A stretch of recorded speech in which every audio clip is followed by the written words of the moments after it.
महाशिवरात्रीनिमित्त आणि शिवलाल महाराजांनिमित्त सगळ्यांना माझ्याकडून हार्दिक शुभेच्छा. तर मग रात्री साबुदाणा भिजू घालायला मला लक्षातच राहिलं नाही. त्याच्यासाठी मग शेंगदाण्याची आणि बटाट्याची खिचडी बनवली होती आणि मग त्यांनाही खूप जास्त भूक लागली होती. आणि असंही ते साबुदाणा खात नाही, कारण की त्यांना ॲसिडिटी वगैरे होऊन जाते. आणि माझा काही उपास वगैरे नव्हता, त्याच्यासाठी मग माझ्यासाठी भाजी भाकर आणि बनवली होती. आणि मग त्यांच्यासाठी मग खिचडी वगैरे बनवून घेतली. आणि मग दोघांनाही खूप जास्त भूक लागली होती. आणि मग माझंही त्यांना जेवायला दिला आणि मग नंतर माझ्यासाठी जेवायला घेतलं. आणि मग कबीरला वगैरे आंघोळ वगैरे घातली. आणि मग मी मस्त आंघोळ वगैरे करून डोकं वगैरे धुतलं होतं, मस्त फ्रेश झाले होते. आणि मग हे जे पट्टा दिसतोय ना, आमचं बंजारा समाजाचं ओळख आहे, कारण की खूप छान दिसतं.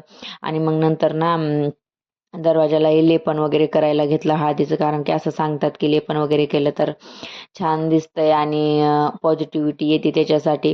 तर मी नेहमी करत नाही, पण असंच व्हिडिओमध्ये बघितलं तर म्हणलं आज करून बघूया. तर त्याच्यासाठी मग ते पण ट्राय केलं आणि रांगोळी वगैरे काढली. असं तर आपल्याला रांगोळी काढायला जमत नाही. आणि मग आज महाशिवरात्री आहे आणि शिवलाल महाराज होती, त्याच्यासाठी मग रांगोळी वगैरे काढायला घेतली.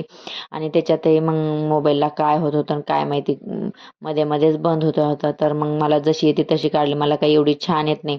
आणि माझ्या कबीरचा प्रश्न चालू होता, मम्मी आज काय आहे, तू रांगोळी काढते असं तसं. मुलांना तर आज तुम्हाला तर माहिती आहे, मुलांचं काही पण मध्ये मध्ये चालू असतं. त्याच्यानंतर मग मस्त तयार वगैरे होऊन मग गेलो होतो. आणि मग छान मस्त डेकोरेशन वगैरे केलं होतं शिवालाल महाराज जयंतीनिमित्त. आणि मग सगळ्यांचा सत्कार वगैरे करणार होते. तर छानसा सत्कार वगैरे केला. आणि मग तिथे साबुदाणा खिचडी वगैरे बनवली होती. तर मग मस्तपैकी जेवण वगैरे करून आला.